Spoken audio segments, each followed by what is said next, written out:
Today we're going to be finding 11 of the best legendary armor set pieces you can pick up early in Fallout 4. And depending on your character's build, I would recommend mixing and matching the best legendary armor effects together to create the ultimate armor set that fits your character build. Now there's also a few bonus unique legendary weapon locations that we'll be finding on our journey. And some of these legendary weapons are considered to be the best guns in the entire game.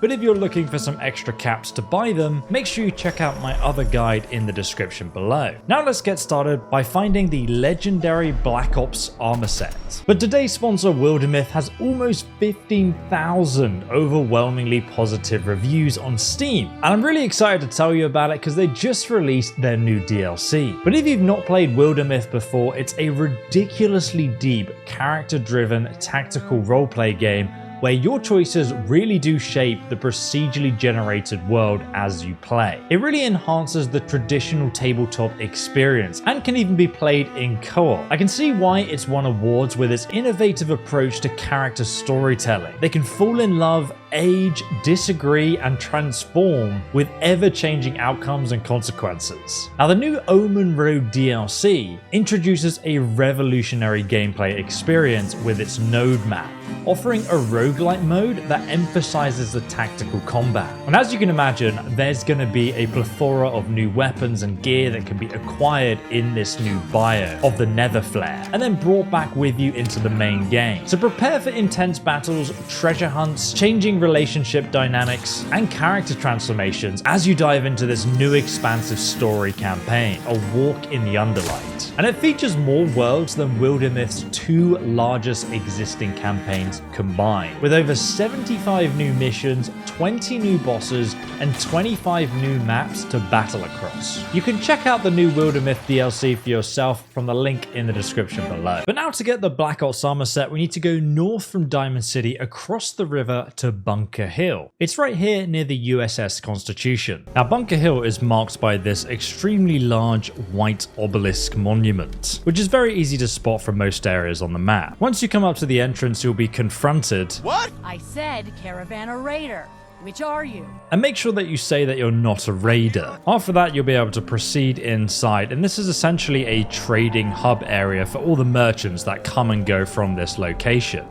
So if you come on inside, we're actually looking for a character called Deb. She's wearing the blue Red Rocket jumpsuit. Now she'll sometimes be in this big sort of trading area, if not she'll be sleeping somewhere. If we go to her apparel section, we can see she sells the Black Ops chest piece for 3,509 caps, but also the Black Ops right shin guard for 2,438 caps. Now both of these are sturdy combat armor pieces which you can technically obtain at level 1, and that is the reason why they're so expensive, because if you didn't know, there's 3 types of combat armor. The standard armor, which you can get at level 1, the sturdy armor, which appears around level 10, and the heavy combat armor, which will start to appear around level 20 upwards. So if you get this gear early on, it's obviously going to be much better than the other stuff you can get around this level. Now the Black Ops chest piece gives you +1 strength and endurance, so it's perfect for increasing carry weight in survival mode, and especially useful for melee builds who want to be even more tanky. Secondly, we have the Black Ops right shin guard, which Deb will also sell to us. It increases the wearer's movement speed by an additional 10%, so you can actually travel the wastelands even faster. Now both of these items are extremely expensive, but I probably wouldn't pay thousands of caps for a 10% speed boost. But Deb is actually going to sell us another piece of the next armor set too,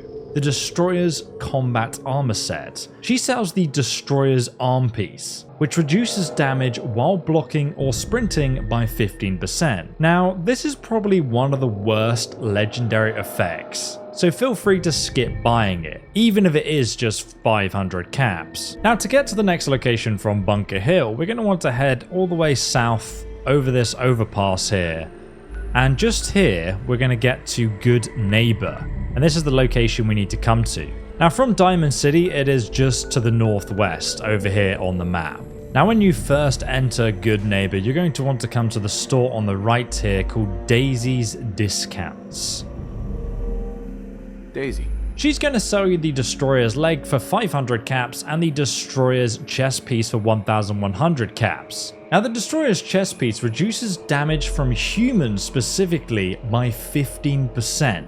This is probably one of the most useful legendary effects in Fallout 4, since most of the enemies you come up against will be human, and having a flat 15% damage reduction is very helpful. This also stacks with other armor sets that have the same legendary effect as well. And then we also have the Destroyer's left leg. Now this is going to increase the wearer's movement speed by another 10%. And yeah, this also stacks with the last armor piece we picked up too. But obviously it is a lot cheaper to buy. So to get the next piece of the Destroyer armor set, we're going to be going all the way north from Good Neighbor and then northwest from Bunker Hill. Again, if you just follow this bypass past these buildings, just over here you're going to reach Covenant. It's just east from Lexington over there on the map. This is actually a heavily fortified village built in the middle of the wastelands, run by a small community of settlers who have made the site their home. But to actually enter Good Neighbor, you'll need to talk to Swanson, who's sitting outside. He's going to tell you that you'll need to pass the safe test. And this is an Easter egg reference to the GOAT exam, which you'll remember if you played Fallout 3. But don't worry, you can't actually fail this test. You just need to humor him and answer his questions. And then he'll let you inside to the suburban paradise. You can come on inside. You actually go to the right here, there is a house, and this is where Penny Fitzgerald's shop is. It's kind of like a general store, but she sells ammunition and armor as well. So if you talk to her and then you scroll across and go to the weapons section, she actually sells a unique combat shotgun called Justice, which has a chance to stagger on hit.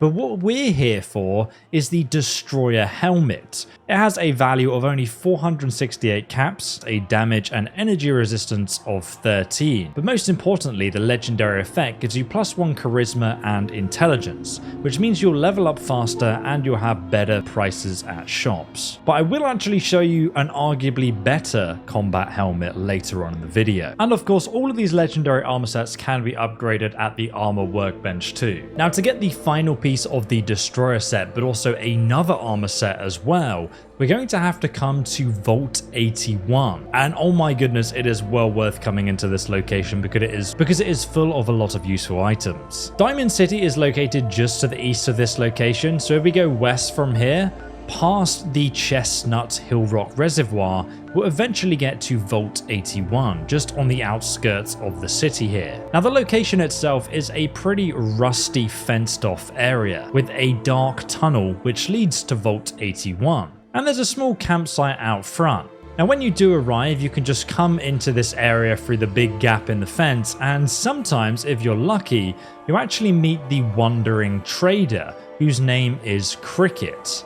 So if you talk to her, you can ask her to trade, and she'll actually sell you the unique legendary spray and pray weapon. This is actually the best weapon in the entire game. So if you do see her, I recommend buying it from her like I already have. Now she is a traveling trader, so she won't always be at this location, but you can wait here until she shows up. Alternatively, she'll also appear at Bunker Hill, which is the location I showed you earlier on.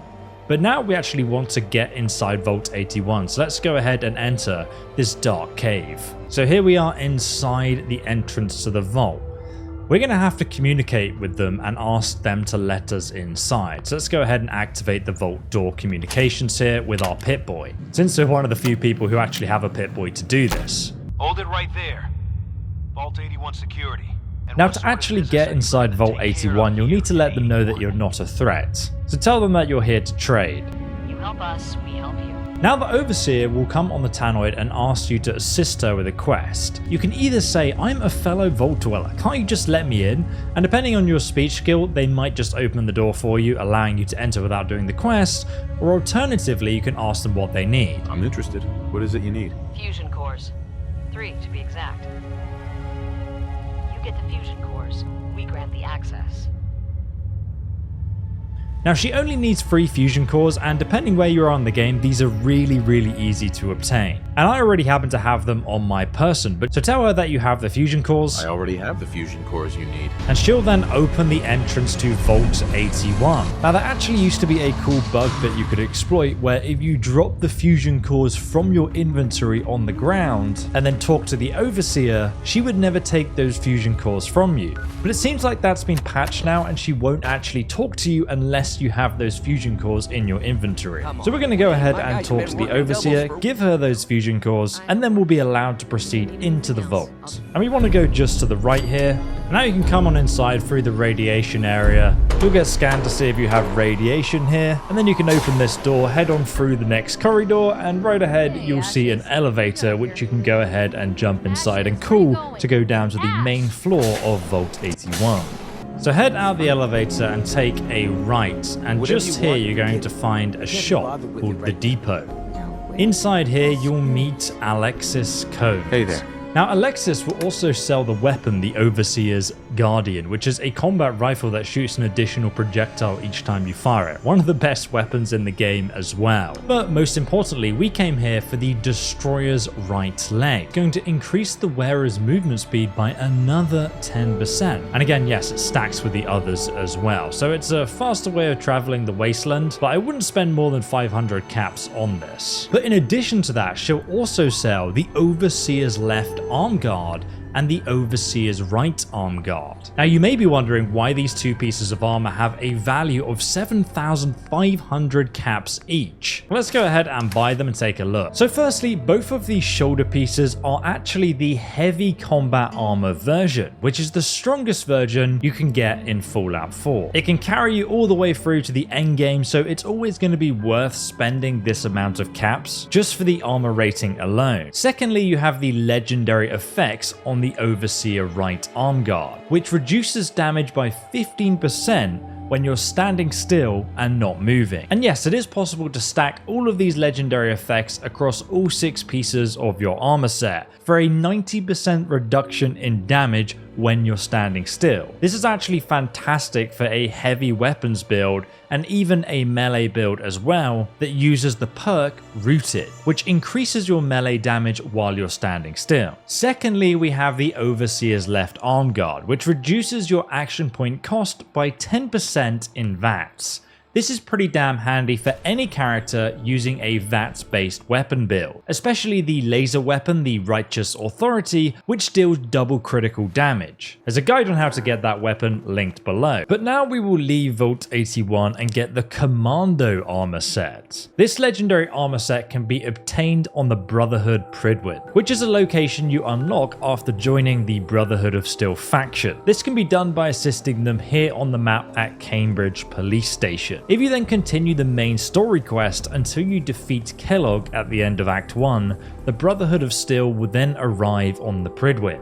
At this point, you'll be able to board the Prydwen located here on the map near Boston Airport. This will unlock the Prydwen Quartermaster, Tegan, who's located right at the back of the main deck. He will have 2 legendary Commando armor set pieces for sale. These are the only 2 Commando armor pieces in the game, but he also sells the Brotherhood of Steel version of the combat armor as well, which basically just has their logos on it. But the Commando helmet gives you a 10% reduction in the action point cost when inside VATS. And again, this is incredibly useful for a VATS character build. And it pairs really well with the legendary Commando chest piece as well, which increases your action point refresh speed. This also means that you can sprint again sooner when you run out of stamina. And again, these legendary effects pair really well with the Righteous Authority laser weapon, which you can grab for yourself by following this next video. Thank you so much for watching.